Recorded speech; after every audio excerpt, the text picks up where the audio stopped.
Heaven Official's Blessing. Chapter 124. Audio source: WuShoWorldAudiobook.com. Unravel the Dead Knot. Water Master battles Ghost Sun. Warning: contains violence. Ming Yi's voice came from behind them. What are you grumbling about all by yourself? Shi Qingshan's body stiffened. Xie Lian wanted to help him respond, but the tongue was refusing control. It couldn't be helped. His most trusted, beloved friend turned out to be the one he feared the most, hiding next to him by his side. Now that there was no one around, who knows what he was going to do? Who wouldn't be scared? Suddenly, Ming Yi's fingers dug in, pain flared in Shi Qingshan's shoulder, and he was pushed downward. A pale white hand suddenly lunged out from out of the creek and grabbed for Shi Qingshan's neck. A water ghoul. With Ming Yi's push, that hand missed. Then, he blasted it with his palm, and screams came from the waters. That creature was probably obliterated by the blast. Shi Qingshan sat on the ground, having fallen over, and Ming Yi pulled him up. Do you have something wrong with your brain, washing your face with just any water from the black water ghost lair? Shi Qingshan used the creek water that had been soaking the corpses of water ghouls just now to calm down and should be feeling disgusted, yet he had no mind to notice those details. His face and hair were still dripping, drenched like a drowned dog, lost and forlorn, and he dazedly let Ming Yi pull him up, and dazedly followed after him. Truthfully, when thinking about it closely, everything relating to this Ming Shang had always reeked of dubiousness. He was the Earth Master. Therefore, very matter-of-factly, every distance-shortening array on the road was drawn by him. That should have been his specialty technique, yet it had frequent issues. Leaving Puqi Shrine, the four of them were sent to the town of Fujiyu for some unknown reason, and problems also occurred when both the Wind and Water Masters were being transported out of the Blackwater Island. Was it the transportation chamber that had been wasted through the years and in need of repairs? Was it something else causing troubles? Was the culprit behind the scenes too omnipotent? Why think so much? The simplest answer was it was Ming Yi who had meddled in everything.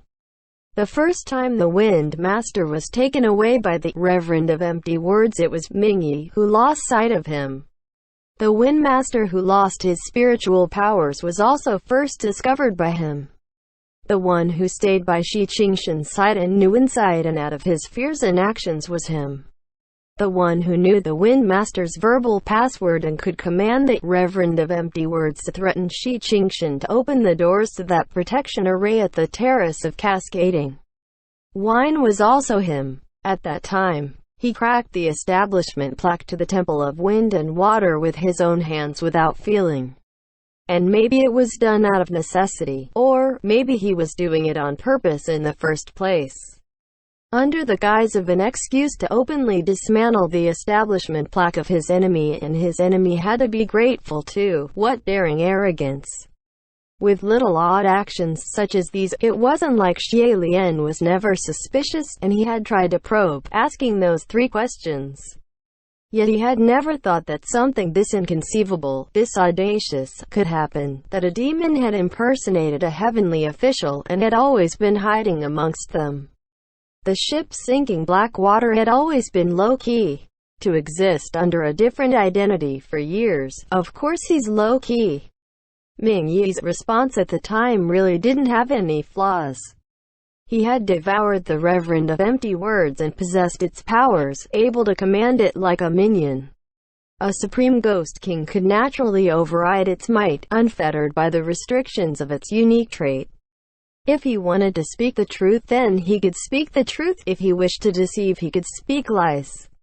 That set of skeletons had dexterous hands and feet, corresponding with the identity of the Earth Master. Why worship it in the Nether Water manner? It had to be done. That was the remains of a heavenly official after all. If it wasn't treated with solemn respect and carelessly buried, it wouldn't rest in peace and the coffin would not hold. Thus, he could only regard it with grand formalities and worship it within his own halls. However, what made Xie Lian guess his identity wasn't just this, but that lunge. The water master asked why the skeleton would experience terminal lucidity. Ming Yi answered in a rush to say it was, as long as that thing won't stand in my way, it doesn't matter who he is. But in actuality, what really provoked the real Ming Yi wasn't that, but the words after Lord Earthmaster. Because he was the real Earthmaster, and the one impersonating him was standing right before him, nonchalantly and intentionally leading them astray. Sometimes Ming Yi would also do the opposite on purpose and pull them back on track to escape suspicion. For example, he said to Hua Cheng, "You really do have spies in the heavens." Yet wasn't that spy himself? That was why Hua Cheng responded so ironically, "Don't you already know that?" Implying, why play pretend? However, the word spy was probably inaccurate. An agreement was more likely between those two, such as an exchange of information. The two Supreme Ghost Kings cooperated out of mutual benefit, so it was a win-win situation. Blackwater snuck into the heavenly court and grasped all movements of the heaven realm, big and small, and Hua Cheng on the other hand, took root in the mortal realm, expanding the number of worshippers. Besides this, whether if they cooperated in other matters, it wasn't known. Jun Wu sending the Earthmaster to infiltrate Ghost City was no different than flooding the Temple of the Dragon King, one sending thieves to a bandit's lair. Up until now, there were probably only two accidents that arose while he was undercover. The first one was that ascending fire dragon spell. An imposter obviously wouldn't do something so pointless. Xie Lian was more inclined to think that the one who casted that ascending fire dragon spell was the real Ming Yi who managed to escape. In order to disguise oneself as someone completely different and sneak into the heavenly court, one must be able to have a thorough understanding of that person. Thus, the impersonated must be kept alive so small details such as experiences, skills, spiritual device manipulation, etc. could be dug out little by little. The fake Ming Yi more than likely kidnapped and imprisoned the real Ming Yi right after he passed his heavenly calamity but not yet ascended. Otherwise, if the real Ming Yi had already made contact with other heavenly officials, it'd be easy for the imposter to be discovered. That was an accident, so when Hua Cheng received the news he had to go back to help his partner deal with the aftermath. Coincidentally, Xie Lian also received the mission from Jun Wu, Ghost City Rescue. He didn't think so at the time, but thinking back now, he realized maybe that operation went a little too smoothly. Xie Lian really did rescue the Earthmaster from the dungeons of Paradise Manor, but how did he find the dungeon in the first place? Wasn't it because he first saw the curse, the shackle of Hua Cheng's subordinate, the one who wore a demon mask, then saw him sneaking about Paradise Manor? Something like a curse, the shackle was a sign of humiliation, and normally when heavenly officials were banished, they would hide it away. So why did that masked man wear it on his wrist so openly? And why did he hide it afterwards? Besides carelessness, the other explanation was it was done intentionally to grab Xie Lian's attention, so Xie Lian could follow along and discover the imprisoned fake Earthmaster. The real Ming Yi who had set off the distress signal was probably killed after this. Because his corpse couldn't be destroyed but his flesh couldn't be kept to allow others to find clues of his identity, he was dissolved to nothing but white bones. The second accident was after Shi Qingshan was spooked by the Reverend of Empty Words. He sought Xie Lian for help. It was obvious Hua Cheng didn't want Xie Lian to be pulled into this affair, which was why at the time, Ming Yi declared, "Coming here was not my intention."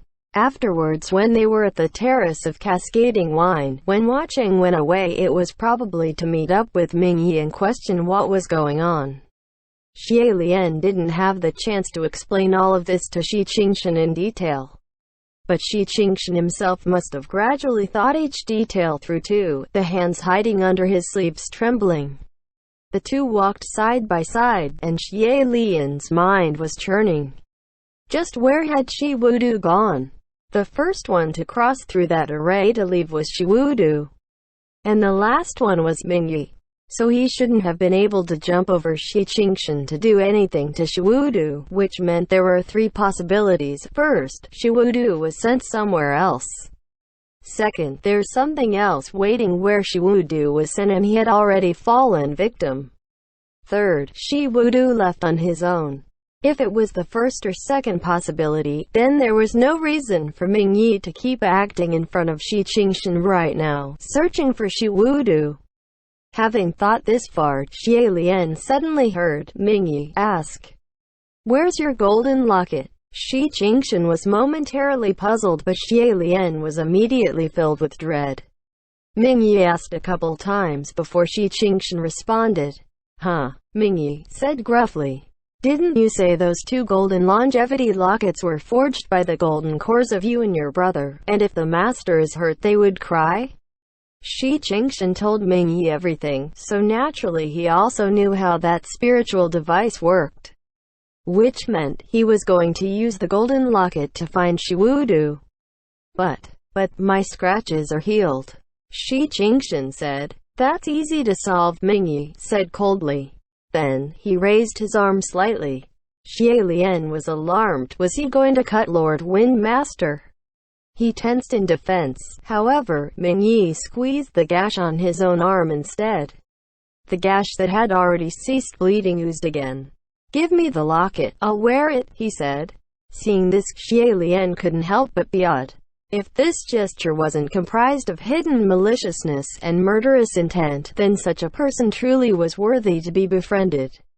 However, Shi Qingshan was still rooted on the spot, hesitant to move. The moment he gave the longevity locket, the two golden lockets would cry for each other. Should Shiwudu notice, he would for sure come find him directly. Ming Yi furrowed his brows. "Are you scared, stupid?" "No," Shi Qingshan said. "Actually, this locket, didn't I tell you? It only works if I'm the one who wears it." Ming Yi looked doubtful. "Really?" Shi Qingshan gripped the longevity locket tightly and nodded his head firmly. "That's right." Ming Yi stared at him for a moment but then seemed to abandon the idea. He looked at the gash on his own arm but didn't say anything. Just then, the longevity locket around Shi Qingshan's neck suddenly started vibrating. The colors of Shi Qingshan's face instantly changed and Ming Yi reacted immediately, going in the direction the longevity locket was pointing without pause. The golden locket's cry meant Shiwudu was hurt. Yet when he entered the array earlier he was perfectly fine, so what hurt him? Xie Lian could sense that Shi Qingshan was anxious to go but also not. They were trapped in the illusion within the Black Water Lake, and there was no one else on the island. Pei Ming was building a coffin boat outside the boundary waiting for their return. Shi Qingshan was mortal right now. If Shiwudu was hurt, none in heaven or earth could heed their call. If they were to give themselves up, how could they possibly escape? After rushing for a while, Shi Qingshan spoke up. "Ming Shang, I think it's a trap. It's probably best not to go." "What trap?" Ming Yi asked. Shi Qingshan lied bold-facedly. "How can my brother possibly get hurt? It mustn't be him over there." However, Ming Yi had more reasons and rationale than he did. "We're in the territory of a supreme ghost king. Lord Water Master might not have what it takes to protect himself. No matter what it is, let's go take a look first." Shi Qingshan couldn't think of an excuse not to go, and Xie Lian couldn't come up with anything either, so he watched silently instead, ready to act at a moment's notice.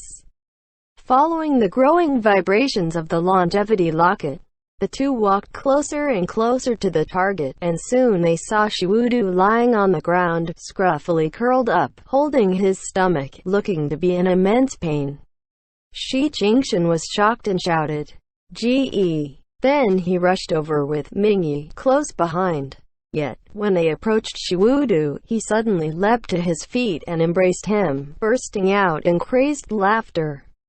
Fully enveloped in his arms, Shi Qingshan was exceedingly bemused, and only then did he realize that man bore a twisted face. It wasn't Shiwudu.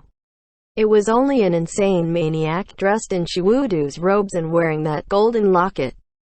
He hadn't yet opened his mouth to speak when Mingyi, who was next to him, suddenly collapsed. A small ball-sized black hole appeared on his chest, spilling fresh blood. A figure in white leapt off a tree, grabbed him and ran, shouting, "Run!" Xie Lian looked closely and saw this was the real Shi Wudu. "Ge!" Shi Qingshan exclaimed. Shi Wudu barked with a low voice, "Don't talk and come with me. He's no good." In a flash Xie Lian understood. Turns out, Shi Wudu wasn't one to be underestimated either. The moment he walked out of the transportation array and saw he was still in the Nether Water Manor, he had already known something was amiss. He didn't think things as complicated as Xie Lian did, and he was much sharper. The first one he suspected was Mingyi, so he hid to make himself invisible, watching from the shadows just what he was up to. He was probably sent to a different location than Shi Qingshan, otherwise he would have taken Shi Qingshan along to hide with him. After finding Mingyi and Shi Qingshan together, he dragged the maniac over, dressed it in his outer robes and put the golden locket around its neck, then smacked it with a blast, garnering Mingyi's attention first before ambushing. It was a rather ruthless move, since there wasn't any solid proof that Mingyi did anything, yet Shi Wudu was going straight for his life. Shi Qingshan couldn't help but look back. But when he did, he saw that Mingyi, whose heart was now blasted through, lie for a bit before sitting up, stoically lowered his head to look at that bloody hole, before slowly rising to his feet. Xie Lian could feel Shi Qingshan's blood run cold all the way to his own heart. Even for heavenly officials, who can move so easily after being struck like this? It had to be something inhuman. The two brothers dashed for a while when suddenly, hairs on Xie Lian's back stand, and he shouted, "Watch out!" He pulled the Water Master, and a sharp whistling sound shot through the air, chillingly flashing by. If it wasn't for Xie Lian's pull, the Water Master would have lost his head already. It was those invisible creatures from the water's reflection. Shi Wudu cursed. He flipped out the Water Master fan and swung. Several thin and long water arrows jetted out through the waves on the surface of his fan, encircling their bodies, forming a protective circle. Now those invisible creatures couldn't do anything to them.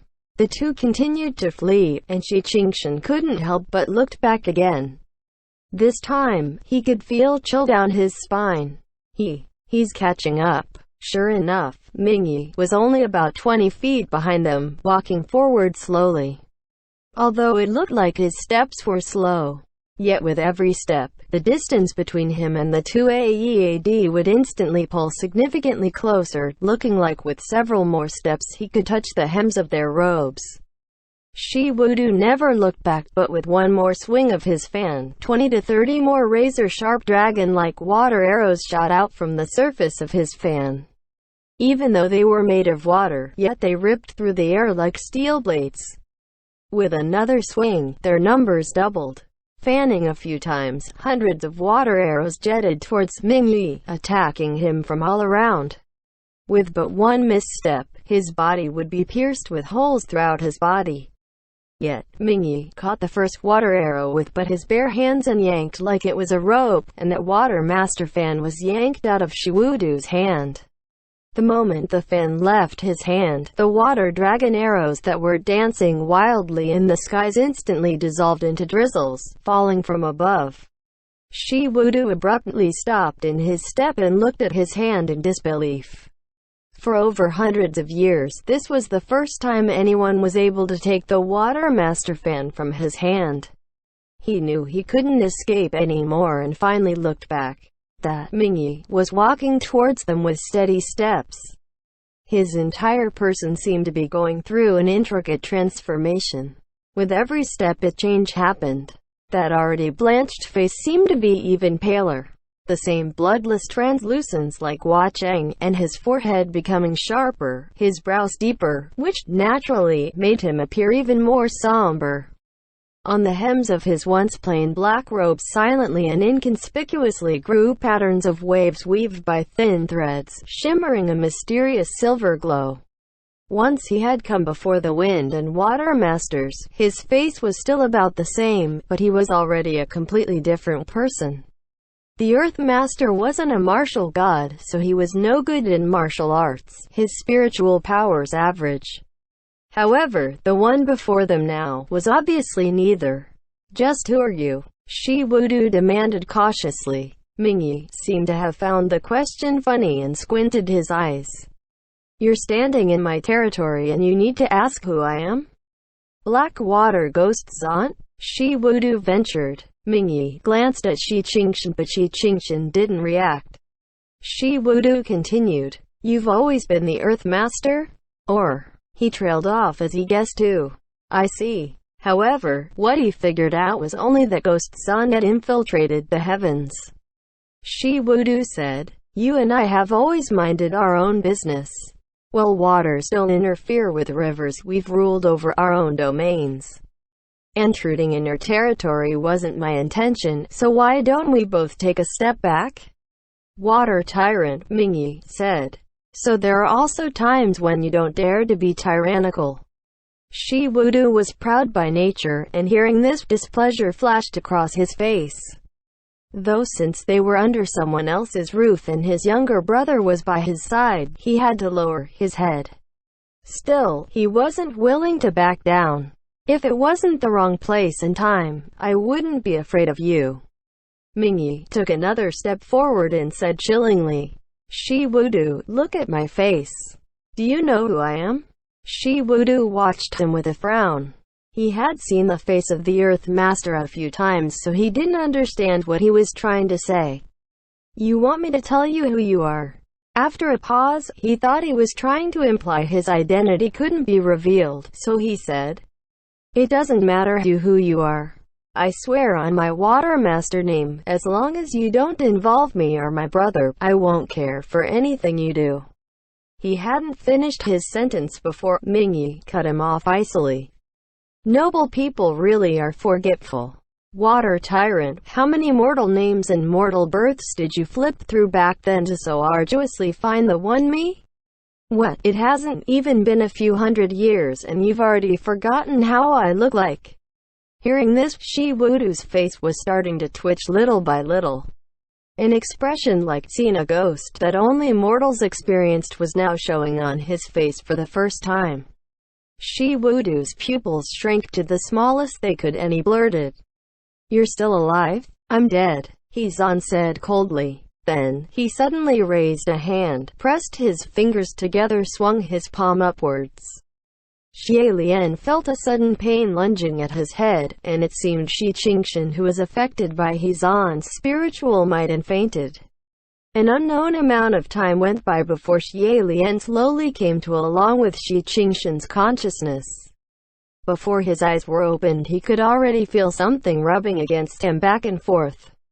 As he sluggishly opened his eyes, he found they were several hairy and foul heads. A band of those insane maniacs surrounded his person, watching his face with nutty giggles and feeling him all over with their hands. Xie Lian was still fairly calm because he immediately determined that this wasn't a life-threatening situation. Those maniacs were just a little filthy, but not a threat. However, Shi Qingshan was stunned and instantly wanted to push them away. Yet, there came loud clings and clangs of iron shackles, a coldness on his wrists and ankles, and he couldn't move a limb. He looked up and turns out he was cuffed onto a wall by several iron chains thick as a wooden club, his arms raised and suspended. Seeing the floors and the ceiling, he was probably back at the Nether Water Manor. Xie Lian could feel exactly what Shi Qingshan was feeling, and it was a deep searing pain in his head. He was just about to say, "Lord Wind Master, be calm, I'll teach you how to break free from cuffs like these," when suddenly he realized that he couldn't make a single sound. Perplexed, Xie Lian quickly diagnosed himself. A large part of his spiritual powers really was lost, and although his spirit was still able to remain in Shi Qingshan's body, he could no longer manipulate his body, not even voice any warnings. Could the powers he borrowed from watching be all used up? Impossible. He knew exactly how much spiritual powers it took to perform the soul-shifting spell. The powers Hua Cheng lent him could only be more and never less. Yet, he could sense his spiritual powers were rapidly slipping away, driving him nuts and anxious.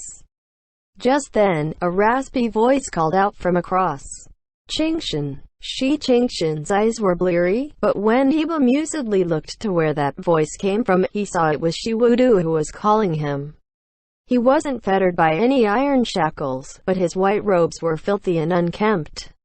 He was kneeling on the ground.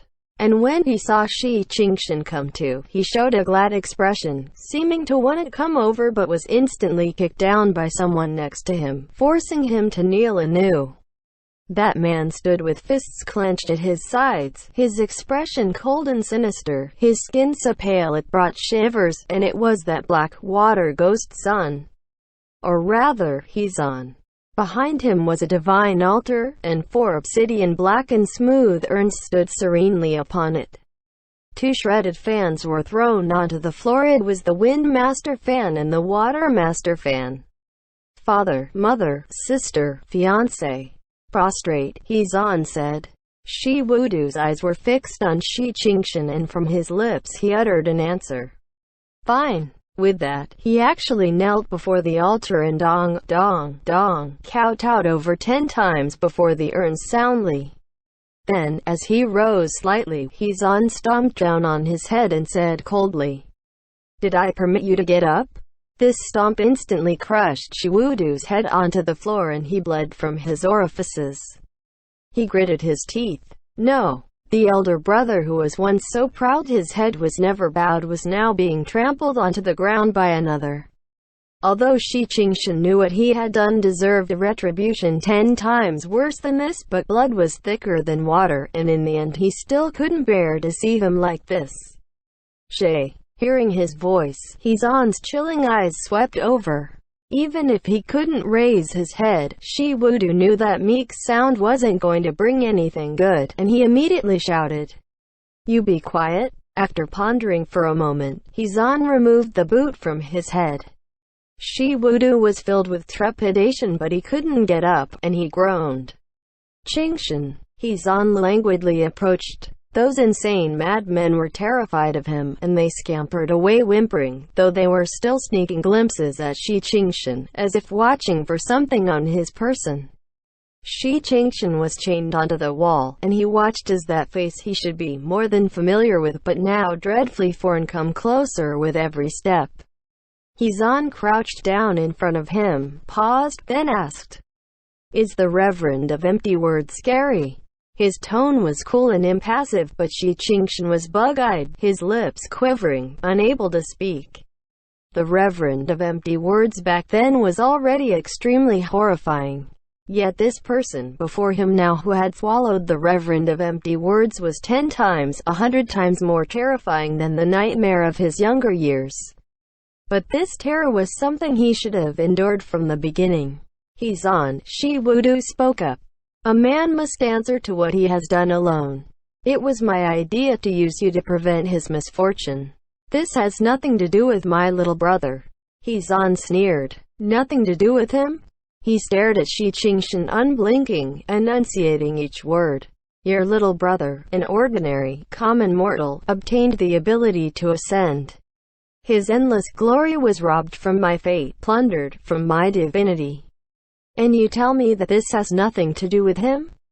Every word was like a blade, and every blade pierced the heart. This was said for Shi Qingshan to hear, and even though Shi Qingshan already knew everything, he still bowed his head, feeling like he could never hold it high again in his life. Shi Wudu said with forced calm, Since you've always been by his side, then you should know very well that I didn't deceive you. He's not one to hide anything. He really didn't know anything about this. Hizan exclaimed sharply. That's precisely why he's so contemptible. Why is he allowed to know nothing? Shi Qingshan's head was bowed even lower. What right did he have to suck in others' blood, trample in others' bones to reach the skies, yet still maintain a peace of mind, enjoying all such luxuries without any sense of burden? Hezon added. He didn't know then, but is he still ignorant now? Shi Qingshan looked up and said with a quivering voice, Ming Shang, shut up, Hezon shouted. His face was almost savage. When Shi Qingshan saw, a cold shiver went down his spine, and he fell silent. Hezon whipped around and started pacing back and forth within the hall of Netherwater Manor, growling, I've given you chances. Shi Qingshan shut his eyes, clenching his fists. Xie Lian recalled that excessively furious. Fine. Very well. Back at the town of Fujiyu, and that scene of Mingyi blocking Shi Qingshan's path to follow Pei Ming and going to the EC. Only every time, Shi Qingshan had chosen to help Shi Wudu. He whispered, I'm sorry. Hezon stopped. He demanded, and what good is your apology? That row of 4 urns were placed squarely in front of Shi Qingshan, as if they too were jeering at his feather-light sorry, drilling misery into his heart, scorching his innards, like everything he said would be seen through. Shi Qingshan begged, I know it's futile, but Hezon said coolly, but you what? You know it's futile, but you still want to express your utmost sincerity, hoping you can move me, that I would let go of this grudge and dissolve this resentment? Shi Qingshan hastily said, No, that's not what I meant. It's just, I really am very sorry I've wronged you. Really, Ming, young master I know both my brother and I are in the wrong. At this point, there's no turning back. So, Hezon was listening intently. So, yet at this very moment, any more words were only sound weak and pathetic. Shi Qingshan tried desperately to come up with something but drew a blank, unable to continue. Hezon said coldly, Well, talk. Why did you stop? So are you willing to die for your sins? Shi Qingshan was taken aback. Shi Wudu couldn't listen anymore and shouted, Hezon, the offender is me, it's the reverend of empty words. Qingshan's sin doesn't deserve death, you. And who in my family has sinned? Hezon countered, Who of my family deserve death? Shi Wudu choked. Hezon continued, Go on, tell me, are you willing? I am, Shi Qingshan whispered. Hearing this, Hezon sneered.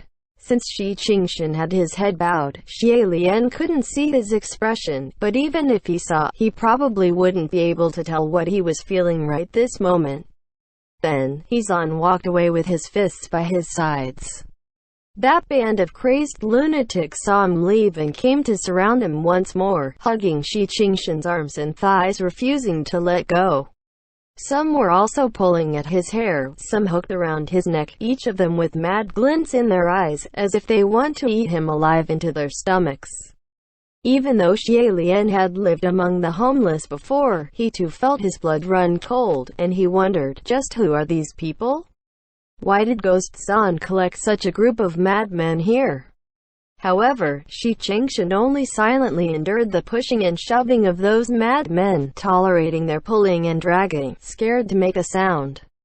Hezon watched with cold eyes for a while, then he spoke. Do you know who these people are? A few decaying stick-like fingers clawed at Shi Qingshan's face and felt all over his person. But he didn't even dare to breathe, so of course he hadn't the time to ponder who those people were, and he shook his head. Hezon answered, Vile fates, sordid fortunes, lives lower than beasts, fates that can drive a man mad. A deep sense of chill crawled into Xie Lian's heart, and he could roughly guess what Hezon planned to do. Shi Wudu also understood in a flash, his eyes bulging. You. Hezon stood between Shi Wudu and Shi Qingshan and said coldly, Now, I give you 2 options. He pointed at Shi Wudu first. Option 1. You pick one from this crowd and exchange your brother's fate with him. Then, you make yourself disappear in the mortal realm. Shi Wudu's eyes were growing bloodshot, his shoulders starting to shake. Hezon continued, Since you enjoy switching fates so much, you must be quite skilled at it. No need for me to teach you. If the reasons behind this move was disregarded, then it was truly malicious. Although Shi Qingshan's original fate wasn't good enough to ascend, it was still a life that was filled with peaceful luxury and leisure. Looking at those mad men, they were either wrought with disease and rotten sores, or driven to madness by adversities. No matter what, it was clear that they were all those who suffered wretched and miserable fortunes. If Shi Qingshan was to exchange fates with any of them, wouldn't he fall into the same tragic state? Those were lives that could drive a man mad, and henceforth he would suffer endless agony and torment. This trial, it was obvious Shi Wudu had failed to pass his heavenly calamity this time. And now the affair with the Reverend of Empty Words had been added, he would no doubt be banished. After being banished to mortal realm, he would not be able to provide Shi Qingshan with a good fate any longer. A common mortal with his powers stripped away, an assorted man suffering vile fortunes. How could they possibly continue to live their lives? Shi Wudu huffed a breath and gritted his teeth. And the second option? He Zan continued. The second option. You. This time, the one-eyed was Shi Qingshan. He slowly enunciated each word. I won't touch your fate. But, here in this place, chop off your brother's head for me. Clang. He threw a rusty blade onto the ground. Shi Qingshan stared at that blade, his eyes wide.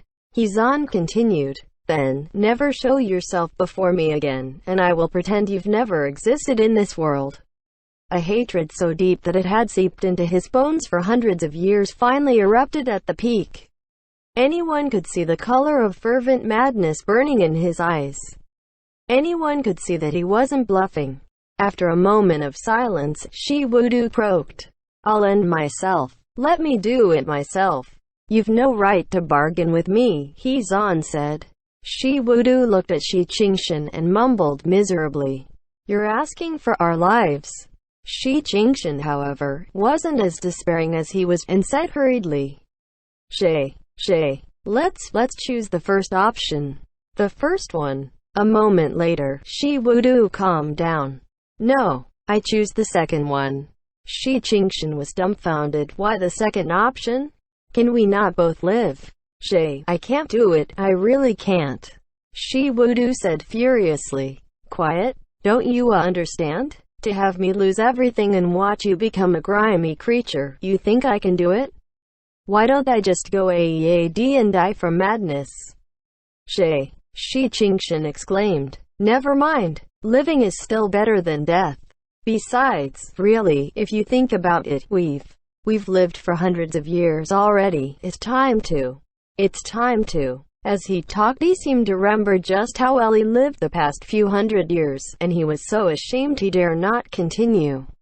He Zan was still watching them coldly. Shi Wudu finally crawled to his feet, grabbed that blade spotty with rust, and stumbled to the wallside. He grasped his younger brother's shoulder and said, Come. Then he whispered harshly, Go find General Pei. Ask him to take care of you. That blade was terrifyingly heavy and covered in rust. Never mind killing a man, even killing a chicken, it'd be difficult. If this blade was used to cut off anyone's head, both the executioner and the target would suffer great pains. Shi Qingshan was so horrified he couldn't keep a hold of it in his hands, dropping it a number of times on the ground. Never mind, never mind. Didn't you tell me yourself? Everyone only cares for themselves in this world. Why would anyone take care of us? Haven't we always taken care of each other? Don't give this thing to me. Don't give it to me. Shi Wudu shouted. Qingshan, don't be so immature. Then, he smiled bitterly. Your brother's been named the Water Tyrant, you know this. Having surged so many waves over the years, there's at least 1,000. I've enemies covering the heavens to the earth. It'd be easier if I die. If I die, then nothing else will happen to you. If I don't die but have nothing, then that's truly a fate worse than death. If I'm not the water god, I can't take care of you. I won't even be able to protect myself. I'm scared that we won't even last 2 days. Take this. Shi Qingshan was going to weep from horror, and cried uncontrollably. No. I can't, I can't, I can't, I really can't. Don't force me. Don't give it to me. Help, help, help. He started screaming with every fiber of his being until he was hoarse, crying for help. Shi Wudu exclaimed, "It's alright. Don't be scared, Qingshan. This won't hurt as much as exchanging fate or stripping spiritual power." He Zan had been infinitely patient up to this point, but now he suddenly kicked out. Without warning, Shi Wudu was knocked to the side and he spat out a mouthful of blood, tumbling on the ground, unable to get up. Shi Qingshan yelled from the wall. "Ge," He Zan said chillingly. "Quiet. Enough of that disgusting display of brotherly love. Open your eyes and see where you are. No one will be moved by you here." Unexpectedly, after Shi Wudu puked out mouthfuls of blood, he suddenly leapt to his feet and grabbed for Shi Qingshan's neck. Xie Lian was stunned, feeling his breathing stop, and blood rushing to his head. Shi Qingshan gasped. "Zhe." Shi Wudu gritted throughout his blood-covered teeth. "Qingshan, I can't leave you alone like this. If I die, there's no way you'll be able to survive in this world, so you might as well come with me." Then, he exerted more strength in his hands and gripped harder. Shi Qingshan's sight was going dark, and dying groans were escaping from his throat. Xie Lian is shocked to the core. Was the Lord Water Master really going to strangle Lord Wind Master to death? Soon after, the pressure on his throat suddenly disappeared. A large amount of fresh air poured in, and Shi Qingshan coughed unceasingly from the choking, finally catching his breath. However, it was He Zan standing right next to them who had ripped off Shi Wudu's 2 arms from the elbows down that were wringing Shi Qingshan's neck. He said coldly, "Did I give you a third path?" With 2 forearms broken off, Shi Wudu was spurting blood like a fountain, yet he started laughing uproariously. He Zan tossed the 2 forearms aside like they were trash. "What are you laughing about?" Shi Wudu waved those empty, blood-soaked long sleeves and said, "I'm laughing at you. I'm laughing at you thinking you've got the upper hand. Did you think you've finally taken your revenge after enduring for so many years? Does it feel good? Seeing you broken like this, it does feel good," He Zan said. "Is that right?" Shi Wudu said. "Then let me tell you, I feel good too." He used those broken arms that were bleeding profusely to tug He Zan's collar. "Because I see that you right now who is so filled with rage, so filled with suffering, so filled with hate, yet you are still powerless in bringing your family back. You're still nothing more than a ghost in the gutters of the shadows. Be as mad as you want, they're long gone. But me, and my brother, we've lived for so long, and we've been heavenly officials for hundreds of years, so even if he can't be one any longer, even he can't live anymore, he still profited. I'm still the victor, so I feel even better than you." Ha! The more he listened, the more He Zan's pale face dropped, as if a cold, barren land had caught on ghost fire, and suddenly, the air in the chamber dropped steeply in temperature. Shi Qingshan was terrified to the core and croaked with a hoarse voice. "Zhe, stop talking. Can you please stop talking? Zhe, my God, what are you saying? What nonsense are you spewing?" He Zan whipped out his hand and choked Shi Wudu's neck. "Have you no remorse?" Shi Wudu laughed wildly. "Remorse? HMPH. What a joke. And to think you're a supreme ghost king, the ship sinking black water. You wanna talk to me about remorse? Let me tell you, there is no such thing." Shi Qingshan wailed and Shi Wudu continued with his head held high. "Everything I have today, I fought for myself. I will fight for what I don't have. I will change fate I don't possess.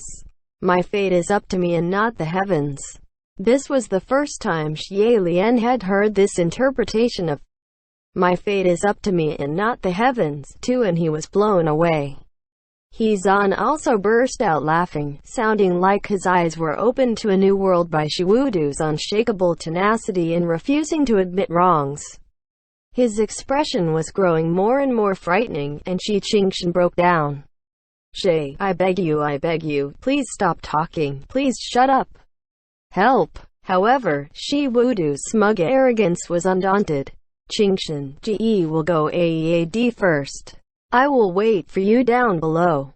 Ha! Before he finished his sentence, Hezon placed his hand over his head and gripped his hair. Shi Qingshan's soul was going to leave his body. The iron chains banged and clanged against the wall madly. Mingshang, Mingshang, I'm sorry, I'm sorry, I'm sorry, I'm sorry, I'm sorry, I'm sorry, I'm sorry. We're the ones who sinned. We're the ones who are wrong. It's my fault. My brother only did what he did because of me. My brother's gone mad. He's crazy, can't you see? You. He wanted to beg, to pray for mercy, but his pleas wouldn't leave his lips, and he could only use his eyes to kowtow. Hezon watched him, and in a fleeting moment, he seemed to have remembered something. He calmed and stopped. Seeing this, it was like there was a thread of hope, and Shi Qingshan let out a breath of relief, tears finally rolling down. But before he could speak, he heard Hezon's cruel voice ring. You've called the wrong person. Then, he whipped up his hand and wrenched Shiwudu's head from his neck. Ah! With the head separated from the body, blood erupted from the clean breach of Shiwudu's neck, spraying far onto Shi Qingshan's body and face. Finally, Shi Qingshan couldn't take it anymore, and he started screaming like he was crazy. To see a headless corpse stand without collapsing. Those madmen found it incredibly interesting, and they all started freaking in delight, spinning around him in circles, their bare feet smearing bloody footprints all over. They clapped and cheered as they spun. Yo yo yo, he's dead, dead, dead.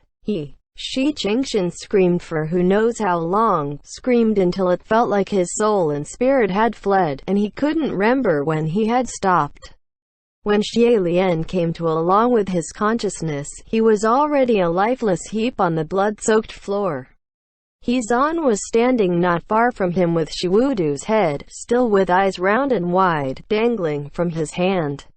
He was looking down on Shi Qingshan, watching from above. A moment later, Hezon asked blandly, "Do you have anything else you want to say?" Shi Qingshan's eyes were dead, his gaze unfocused as he stared at that row of urns atop the altar before him and those two shredded fans on the ground. It was a long time before he mumbled, "I want to die," Hezon said coldly. "Dream on." Then, Hezon extended a hand towards him and Shi Qingshan closed his eyes. At the same time, Xie Lian's soul was suddenly yanked out and thrusted upward. When he fell back down and reopened his eyes, he was lying limply in the embrace of a red-clad man. With one hand gently grasping his chin, Watching was kissing him deeply. No wonder Xie Lian felt the spiritual power supporting the soul-shifting spell was slipping away so rapidly. Turns out, Watching used the fastest and most effective way to suck out all the powers he lent Xie Lian, and successfully brought Xie Lian's soul back into his own body. Translator's notes. Dragons controlled water and weather in Chinese lore, so this was basically saying Junwu's actions were futile. My fate is up to me and not the heavens. This is one of the doctrines of Taoism, a fundamental view on death and destiny. End chapter.